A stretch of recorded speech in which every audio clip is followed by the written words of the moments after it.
Hold on, Steve, before you go. Mike, we're missing the top half of your head there. If you could scoot down in your seat a I'm little too bit. tall. I'm not too tall. You're too tall, Mike.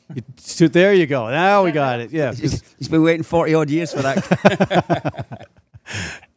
Coming up next on Rugby Wrap-Up, USA 7's head coach Mike Friday. Rugby Wrap-Up brought to you in part by The Balanced Palate, nutrition for peak performance, and the Pig and Whistle on West 36th Street, the world's best rugby pub.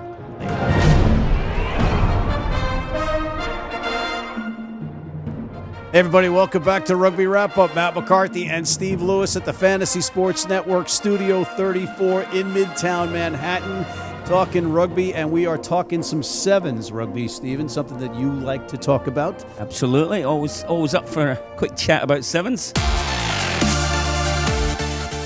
And if there's anybody on this planet that we'd like to talk sevens rugby with, it would be like the head coach of Team USA's men's program, right? Absolutely.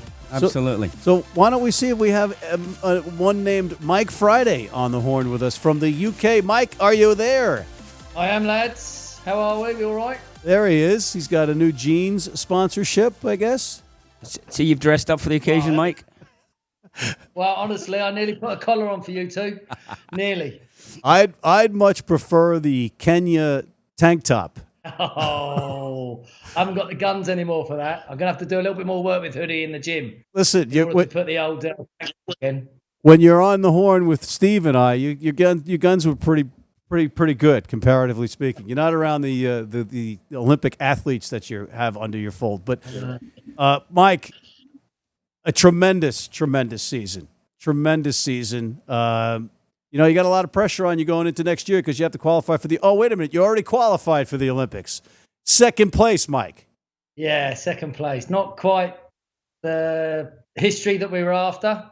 But we gave ourselves the opportunity to go for it, which is, huge credit to the boys. They worked tirelessly for, the whole season.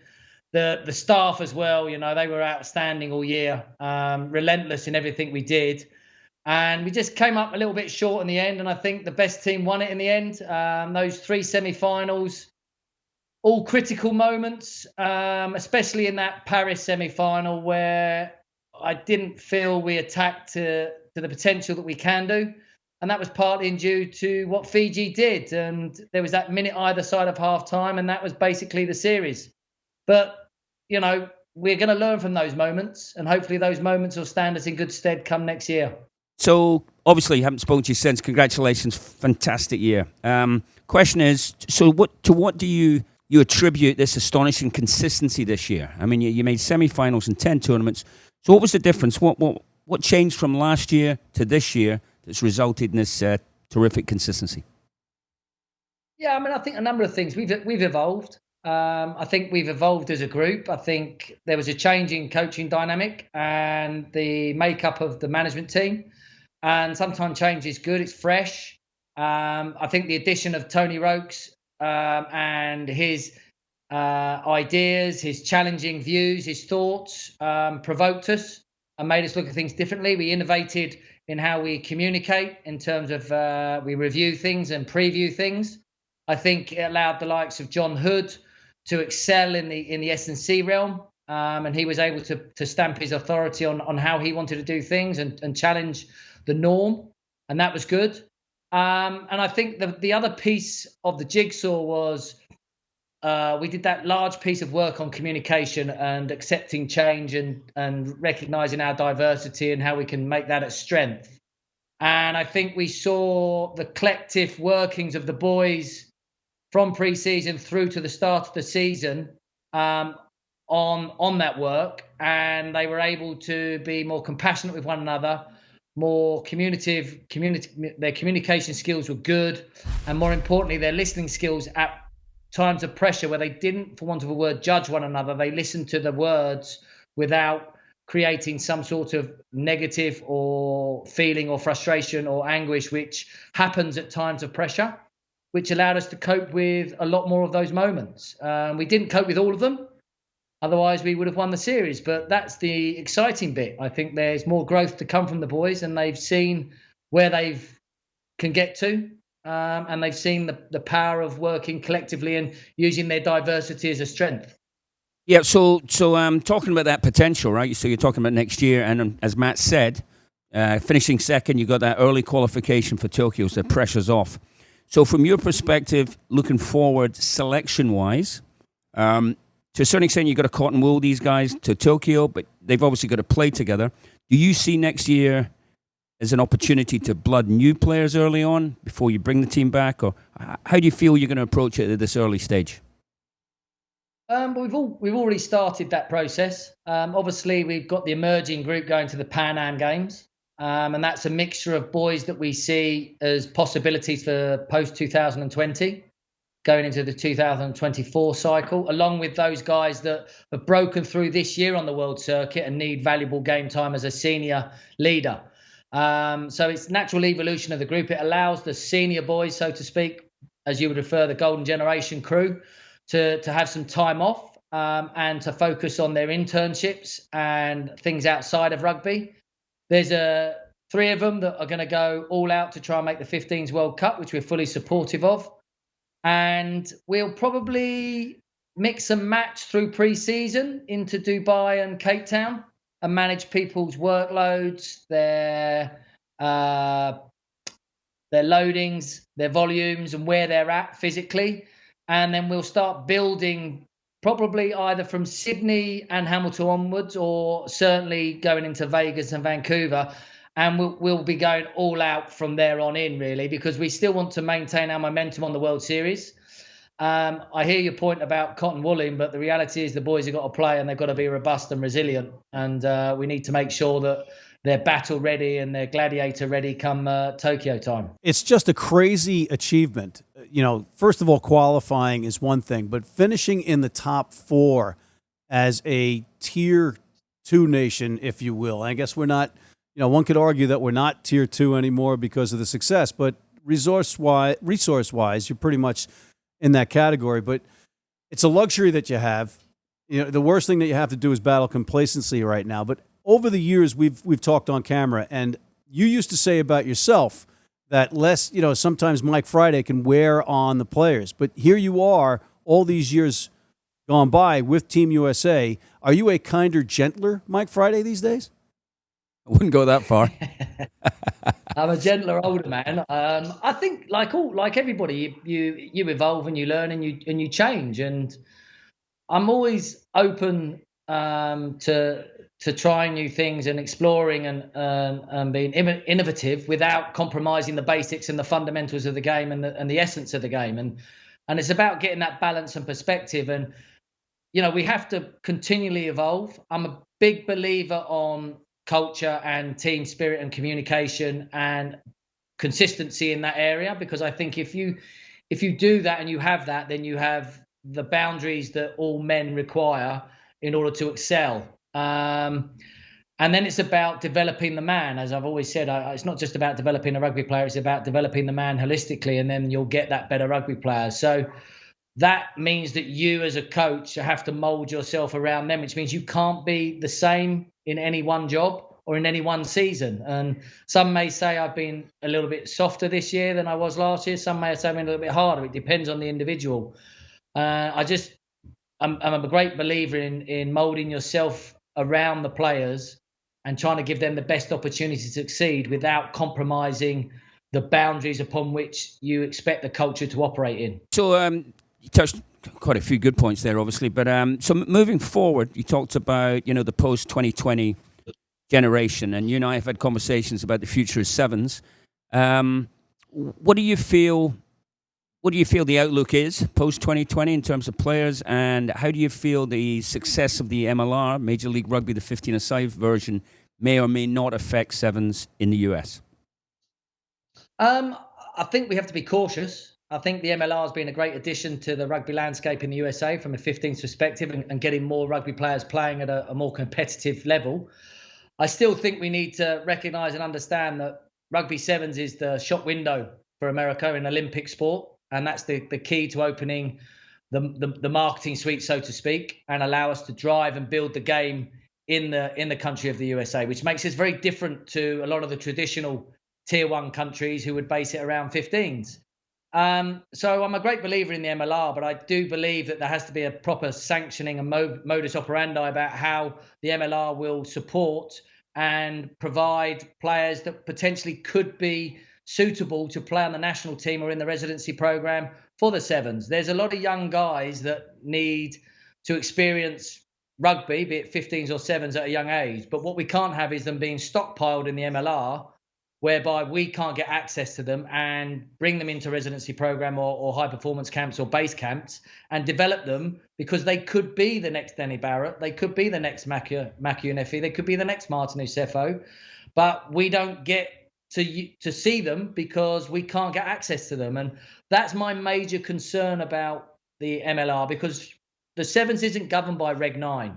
So we have to ensure that the national team can get access and call on these players. And I think it's the MLR's duty to develop the players that they want to play for the Eagles, be that sevens or 15s. And if we want them and we use them and we need them, then their responsibility is to develop the next one, because that's how the conveyor belt needs to work. And I know that could be seen as a tough or I want my cake and eat it, but that's the reality of where the national team, and I feel national sevens team, needs to sit in the USA landscape for the next 10, 15 years. You know, let's see where we're at then in terms of is it established in the high school curriculum, which is now creating this vast population of rugby players that can play at college, which will then create these athletes, not just in the backs and the back row, but the front five athletes, which will allow us to take on the world in 15s.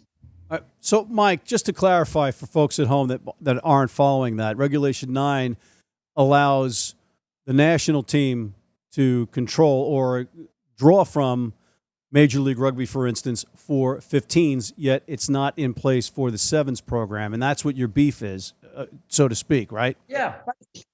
Yeah, basically, you know, Reg 9 is windows whereby there's international release, where international takes priority. That doesn't exist in the sevens apart from Olympic qualification year. But the reality is you only get them, in theory, 6 to 14 days prior to tournament. Well, that doesn't work in the sevens environment from a conditioning perspective, and more importantly, from the way that we operate. So the type of modus operandi I'd be after is, if the MLR had a young player and he was under 23 and he wasn't in their match day 23, why wouldn't he release them to the sevens to come to camp? More importantly, if it became a player that we felt could come into the residency, why couldn't the residency program take over their MLR contract? And in the event that he was no longer going to be in the residency program, that MLR club would have first call on him to take their contract back on. There is loads of ways in which this can be documented, the modus operandi can be formed. I just think that the USA has a blank sheet.